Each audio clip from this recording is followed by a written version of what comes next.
Afwan Ustaz, mau bertanya. Saya ibu 2 anak. Qadarullah suami saya sudah meninggal. Untuk menghidupi anak saya jualan kue.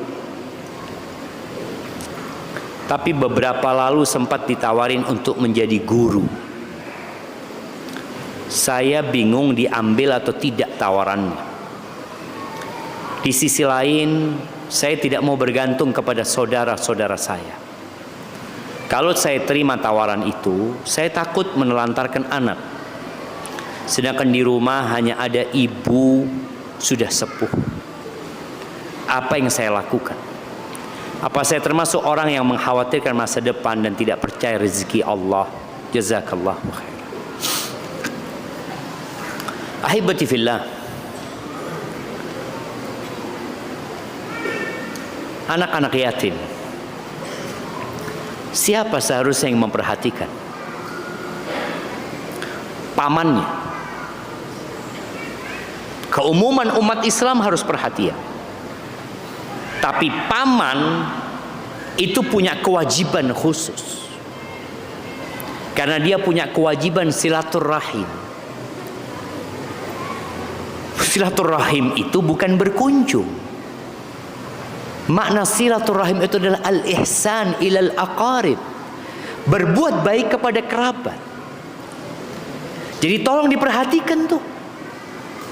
Janda-janda yang punya anak, yang ternyata engkau pamannya anak tersebut, tapi sekarang orang hidup nafsi-nafsi. Engkau akan ditanya ketika engkau melantarkan anak yatim. Dan di antara sifat orang yang mencari dunia, Allah mengatakan balla tukrimunal yatim. Kalian gak menghormati anak yatim. Itu tanda orang-orang yang ambisinya dunia. Tapi orang yang ambisinya akhirat, dia ingat dengan hadis Nabi sallallahu alaihi wasallam, ana wa kafilul yatim kahatain. Aku bersama orang yang merawat anak yatim seperti ini kelak pada hari kiamat. Itu yang cari akhir. Kembali kepada pertanyaan ini, apa yang harus dilakukan seorang ibu? Iya, kau bekerja dalam rangka memberikan nafkah kepada anak-anak dan ibumu, engkau fi sabilillah. Kalau engkau ada pekerjaan yang bisa menggabungkan mencari nafkah dan tetap merawat anak-anak, itu yang harusnya engkau kerjakan. Tapi kalau engkau bekerja kemudian melantarkan anak-anak, maka tidak. Pilihan menjadi guru kalau akhirnya melantarkan anak-anak, maka kau tolak seharusnya. Dan pintu rizki itu bukan hanya bekerja. Di antara pintu rizki yang sering kita lupakan adalah istighfar. Bagaimana Nabi Nuh mengatakan kepada kaumnya, faqultu astaghfiru rabbakum innahu kana ghaffara yursilis samaa 'alaikum midrara wa yumdidkum bi amwalin wa banin wa yaj'al lakum jannatin wa yaj'al lakum anhara. Istighfar. Maka duduklah engkau. Bagaimana ada cerita 3 orang alim ini yang mereka sudah kehabisan, mereka penuntut ilmu yang kehabisan nafkah untuk hidup. Akhirnya mereka gantian kita. Ada yang belajar, ada yang satu cari nafkah lah seperti itu. Ya sudahlah. Akhirnya satu kebetulan waktu dia sholat minta sama Allah, Allah kirimkan orang yang ngirimkan rizki kepada dia. Maka bertawakallah kepada Allah.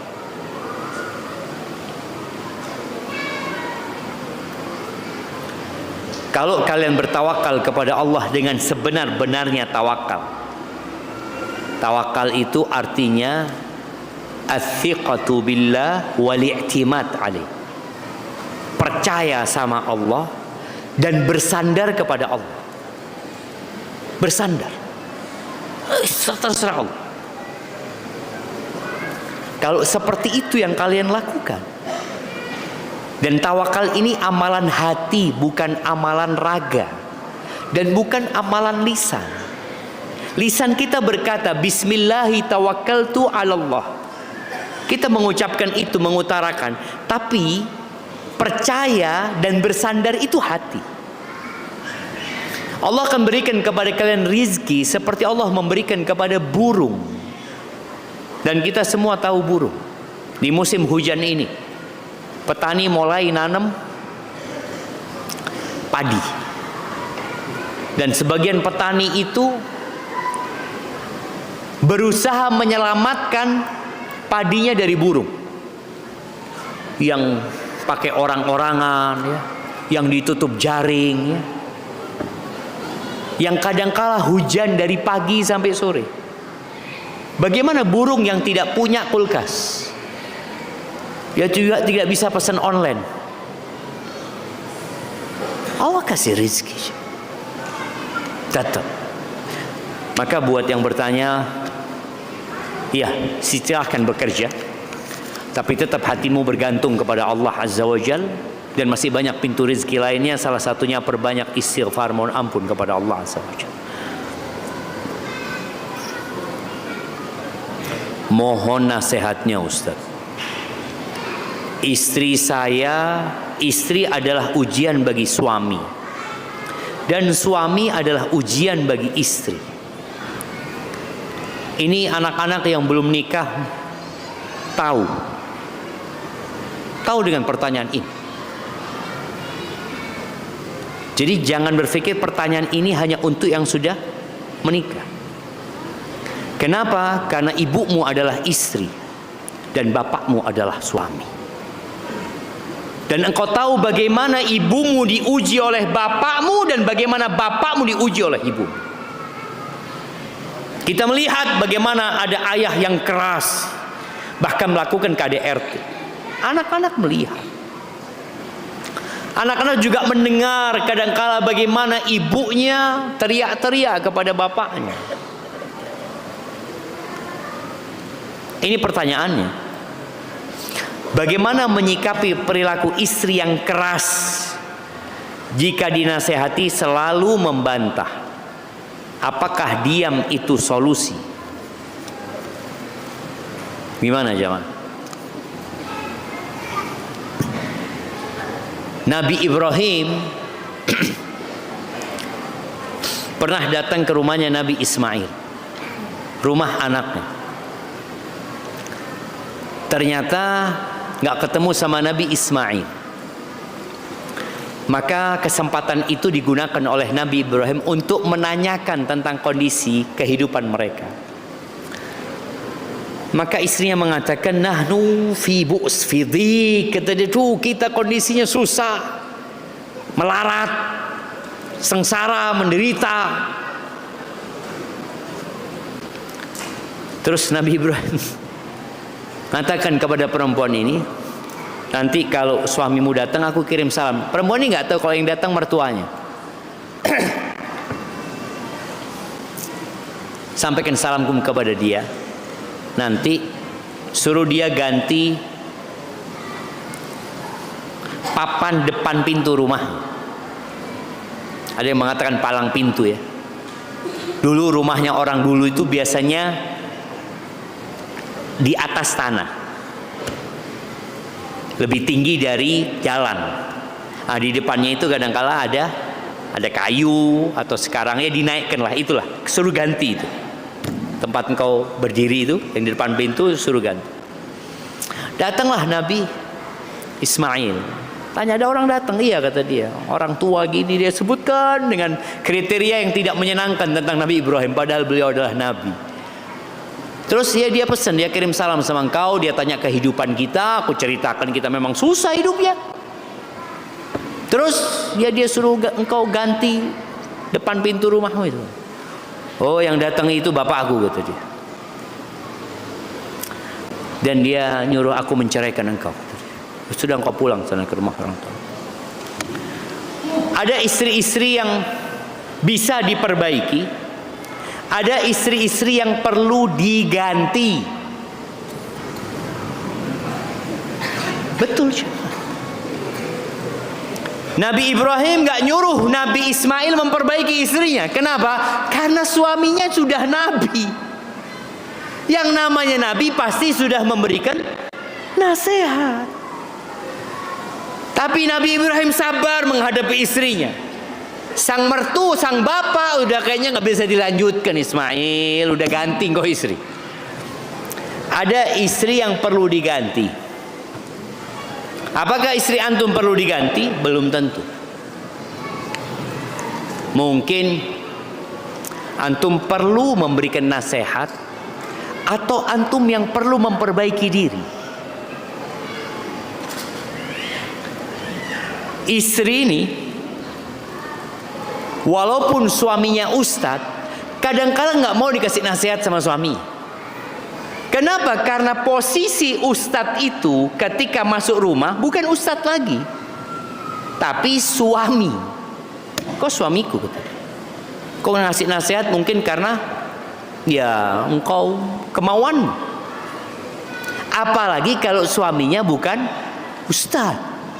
Antum bukan ustadz ngasih nasihat anak, perbaiki diri antum sendiri. Jadi posisi suami harus sabar. Dapat istri yang keras kasih nasihat bantah. Nah, yang pertama itu pilihan antum. Nabi alaihi salatu wassalam menyuruh kita melihat kepada kelebihan, tidak kepada kekurangan. Ya, hampir semua perempuan modelnya sama, karena semua perempuan bengkok. Antum alhamdulillah dapat yang kalau dikasih nasihat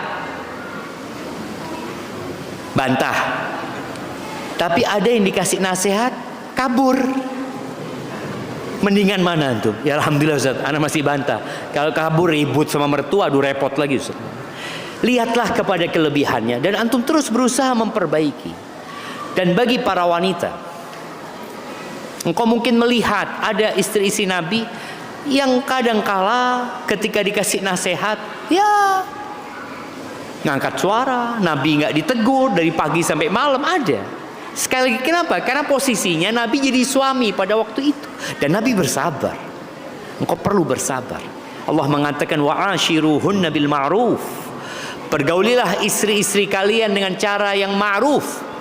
Fa in karihtumuhunna. Kalau kalian benci kayak gini, nggak suka sama istrinya, apa balikin ke orang tuanya, bungkus. Apalagi sekarang banyak kargo online, bungkus sudah.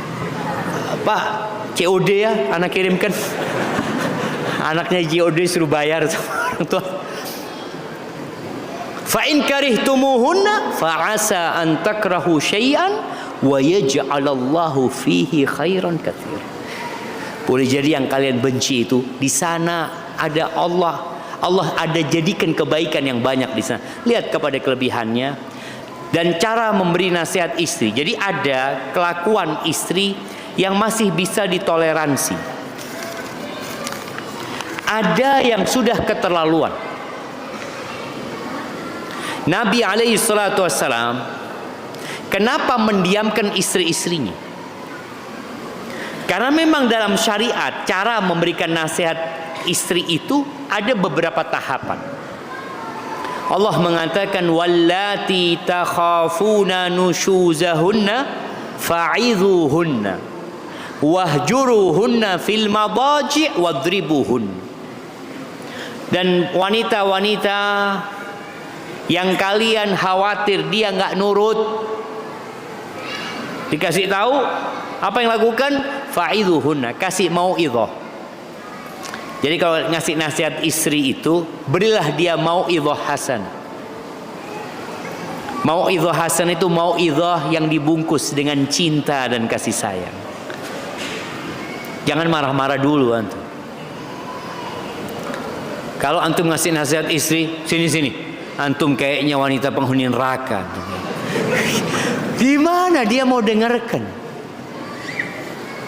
Tapi kalau mengatakan istriku sini, wallahi nggak ada perempuan di dunia ini yang ana cinta seperti mencintai anti. Semoga anti jadi penghuni surga. Baru dia Duduk dia dengerin. Lalu antum kasih nasihat. Jadi kalau ngasih nasihat istri itu jangan menyebutkan kesalahannya dulu. Sebutkan kebaikan-kebaikan dia. Katakan jazakillah khair, ana makasih banyak. Anti sudah mendampingi ana selama ini. Anti ngajarin anak-anak dengan baik. Sebutkan kebaikan-kebaikan dia. Setelah itu sampaikan ada satu hal yang ana ingin anti lebih baik lagi. Semoga anti bisa. Lalu sebutkan nasihat. Tapi kalau antum sudah marah-marah, ya selesai sudah. Istri anak keras Ustaz. Udah tahu keras, antum marahnya keras, keras-kerasan. Yang namanya batu ketemu batu, apa yang terjadi? Antum tahu sekarang itu ada yang namanya apa? Anak-anak kalau dulu pingsut, sekarang gunting batu kertas. Tahu? Gunting batu kertas. Batu itu kalahnya sama apa?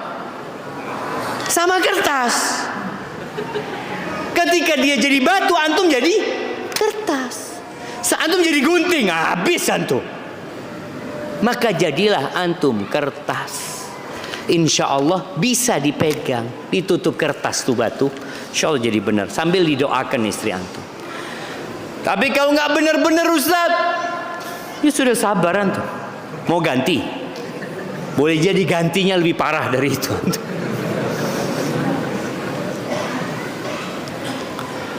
Kebetulan temanya ini tentang mencari. Ana mau bertanya tentang mencari pemimpin Ustaz. Mencari pemimpin itu apakah syaratnya sama dengan mencari pasangan Ustaz? Apa perlu untuk sholat istikharah Ustaz? Ahibati fillah.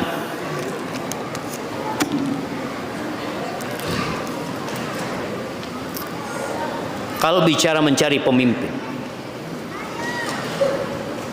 dua syarat. Inna khaira man ista'jarta al-qawiyul amin. Jangan bicara pemimpin di Bondowoso. Jangan bicara pemimpin di Jawa Timur. Jangan bicara pemimpin di Indonesia. Pegawai yang antum mau jadikan dia pekerja, itu sebaik-baiknya yang antum jadikan adalah al-qawiyu al-amin, yang kuat dan amanah. Itu yang dicari. Jadi kalau bicara antum mencari pemimpin, apakah seperti mencari pasangan? Ya, karena pasangan hidup adalah pemimpin. Makanya ketika seorang wanita mau mencari suami, kata Nabi SAW dua. Carilah yang agamanya baik, akhlaknya mulia. Itu suami. Apalagi presiden. Kalau suami yang rakyatnya cuma satu, siapa rakyatnya? Ya istri jadi rakyatnya suami. Ini syaratnya harus akhlaknya baik dan agamanya baik. Kalau bicara agama baik itu ada minimal sholat yang 5 waktu, puasa di bulan Ramadan. Jadi yang wajib dia kerjakan, yang haram dia tinggalkan. Itu batasan minimal jadi suami. Bagaimana kalau dia jadi pemimpin? Apakah perlu istikharah? Ketika antum nggak tahu mana yang baik, di sini istikharah.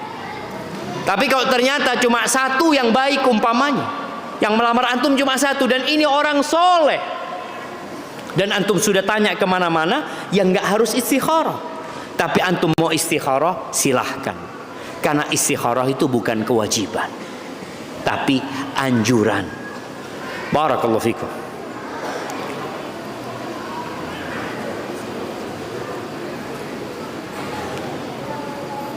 Ustaz mau nanya, hukum memakai cincin bagi seorang laki-laki. Ya, Nabi SAW pakai cincin. Dan Nabi ketika memakai cincin, para sahabatnya memakai cincin. Hanya saja ada syarat. Syaratnya tidak boleh emas. Dan usahakan cincinnya perak, bukan besi. Para sahabat memakai cincin. Pernah ada yang pakai cincin emas sama Nabi SAW, dibuang. Ini bicara ambisi dunia. Beliau memikirkan akhirat sahabat ini. Ya'madu ahadakum ila jamratin minan nar. Salah satu di antara kalian mengambil bara api neraka, ditaruh di tangannya. Diambil sama Nabi, dibuang. Itu cincin. Maka yang pakai cincin, engkau niatnya apa dan cincin apa yang kau pakai. Barakallahu fikum.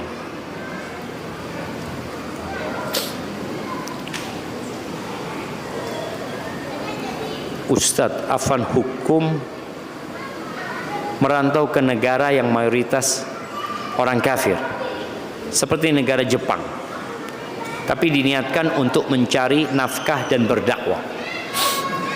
Ya ahibati fillah, para ulama berbicara tentang hukum safar ke negeri kafir. Hukum asalnya nggak boleh. Hukum asalnya tidak boleh, tapi diperbolehkan dengan beberapa syarat. Seperti ketika dia berangkat untuk berdagang ke sana.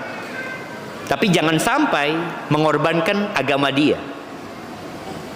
Kalau ternyata di tempat itu dia tidak dapat melaksanakan sholat, dia tidak dapat menegakkan agama Allah di sana, maka engkau pulang.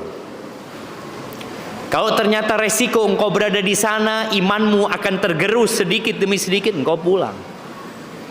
Kalau niatnya berdakwah sama, engkau berdakwah ke sana melihat fitnah yang begitu besarnya, bukan engkau yang berdakwah, engkau didakwain nantinya di sana. Maka perlu diperhatikan syarat-syarat dan ketentuannya.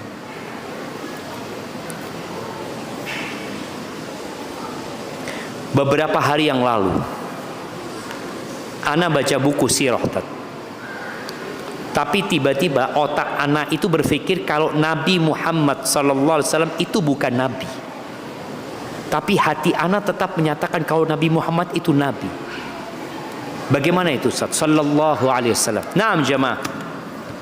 Syaitan itu tidak pernah berhenti menyesatkan manusia.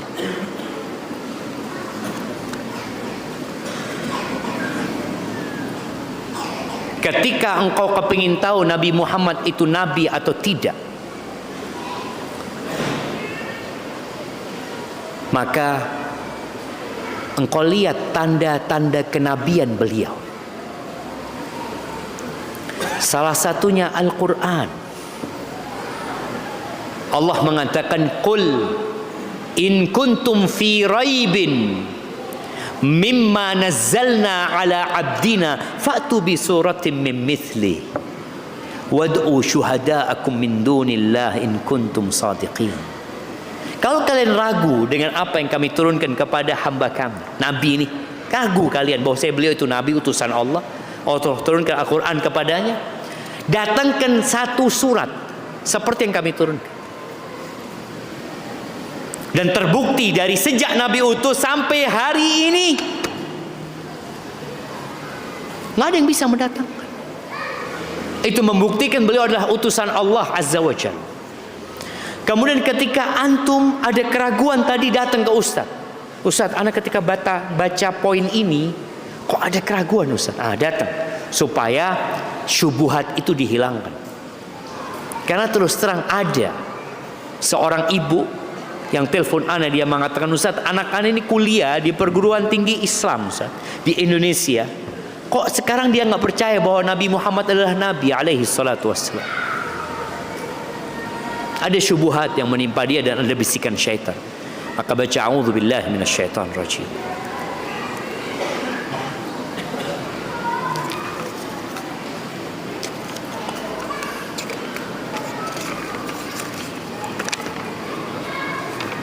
Masya Allah jemaah.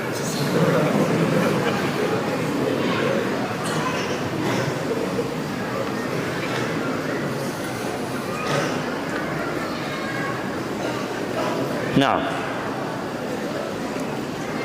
saya sudah belajar puasa Senin Kamis. Kurang lebih sudah berjalan 6 tahunan. Tapi akhir-akhir ini puasa sunnah ana terkadang jebol. Karena terkadang di hari Senin Kemis istri terlihat lebih cantik dari hari-hari lainnya. Yang terkadang istri suka menggoda. Pada akhirnya puasa saya batal. Padahal sebelum azan subuh saya sudah sahur, sekalipun hanya dengan seteguk air. Pertanyaannya, apakah saya tetap mendapatkan pahala puasa sunnah saya, Ustaz? Sekalipun puasa sunnah saya sering batal dengan alasan yang sama. Dan apakah saya harus izin kepada istri untuk puasa sunnah? Kebalik ini jamaah.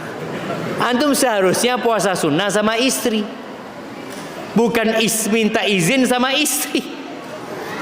Tapi memang jamaah, yang puasa sunnah itu amiru nafsi. Dia itu pemimpin buat dirinya. Kalau dia mau lanjutkan puasanya, dia lanjutkan. Dia mau batalkan, dia batalkan. Boleh orang yang puasa sunnah seperti itu. Ketika seorang puasa sunnah, tahu-tahu istrinya masak enak, atau diundang sama sahibnya, ditraktir sama sahibnya, dia lihat, ya Allah, yukulnya zen ini, ana batalkan. Gak apa-apa.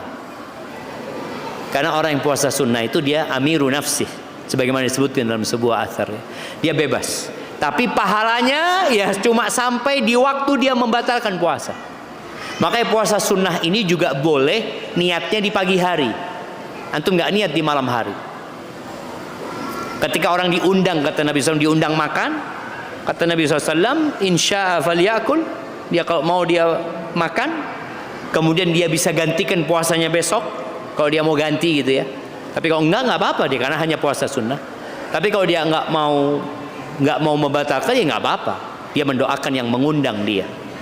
Jadi intinya, ketika antum berpuasa sunnah, ini tugas suami. Jangan hanya mau selamat sendirian. Antum juga bagaimana menyelamatkan istri antum. Ajak istri antum puasa sunnah. Karena ada istri-istri yang tidak membantu suaminya untuk akhirat. Kalau suaminya puasa, digodain.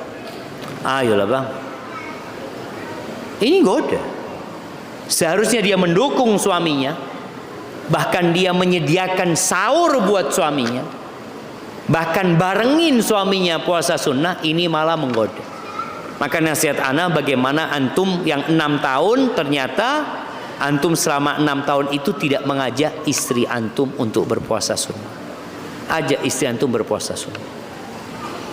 Baik, pahalanya tadi sesuai dengan kapan antum membatalkan. Sebagaimana orang yang niat di pagi hari, ada orang nggak sahur jamaah. Kemudian di pagi dia nggak makan, lupa dia sarapan. Sampai jam 9 dia, aduh aku ahsan puasa udah mau zuhur ini. Akhirnya dia niat puasa sunnah. Nggak apa-apa. Tapi pahalanya dimulai dari dia niat puasa. Karena dia tidak makan bukan niat puasa tadinya, baru niat jam 9. Tapi kalau puasa wajib harus niat di malam harinya, sebelum sebelum fajar terbit. Saya di tempat kerja hampir setiap hari mendengar teman kerja yang membicarakan rekan kantor lain, membicarakan orang yang tidak saya kenal dan sering kali berbisik-bisik di depan saya. Mau menasihati mereka yang ghibah dan merokok atau ingkar mungkar lainnya, saya malah dianggap sok suci dan dicap aliran keras yang berjenggot-jenggot.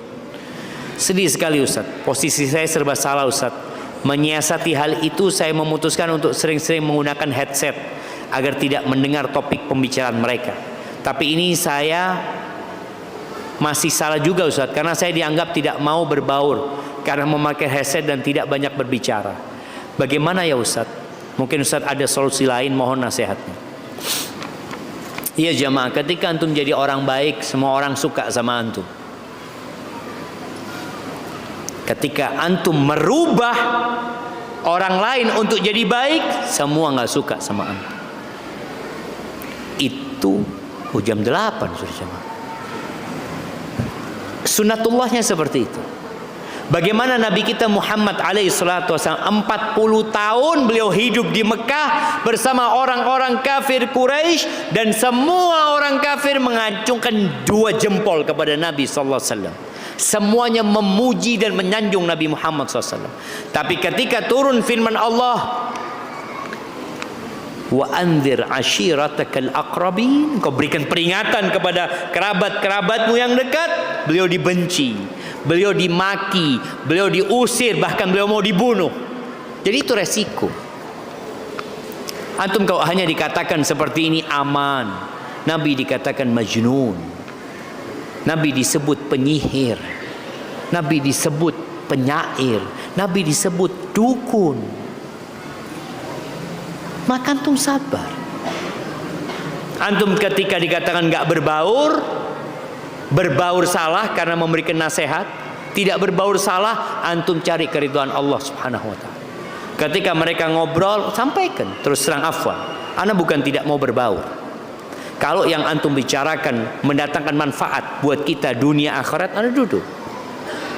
Tapi kalau berbahaya buat akhirat, ana minta maaf. Antum sekali tanya, apa manfaat antum berbicara tadi buat dunia dan buat akhirat? Nggak ada. Yang ada pahala antum akan hilang. Dan mendengarkan headset, ya kita menghindari kemungkaran, nggak ada masalah yang seperti itu. Tapi kalau antum bisa meninggalkan tempat itu, antum tinggalkan tempat itu. Iya, hukum menjaga jarak dengan teman karena sering membicarakan aib orang, tidak berbicara kecuali yang penting, tapi di hati tidak ada niatan untuk memutuskan pertemanan, tapi malah dianggap mau soker. Apa soker jemaah? Nggak bertergus apa ya? Gimana hukumnya Ustaz? Tadi mungkin seperti yang Anda sampaikan, antum perlu menjaga diri. Kita berteman milih-milih, iya nggak semuanya kita temanin. Kita milih-milih, ke dokter aja kita milih-milih. Berteman pun kita disuruh milih sama Nabi alaihissalam. Barakallahu fikum. Semoga bermanfaat, dan masih banyak pertanyaan di sini yang belum dijawab. Insyaallah semoga pada kesempatan lain bisa dijawab. Subhanakallahumma wa bihamdika asyhadu an la ilaha illa anta astaghfiruka wa atubu ilaik.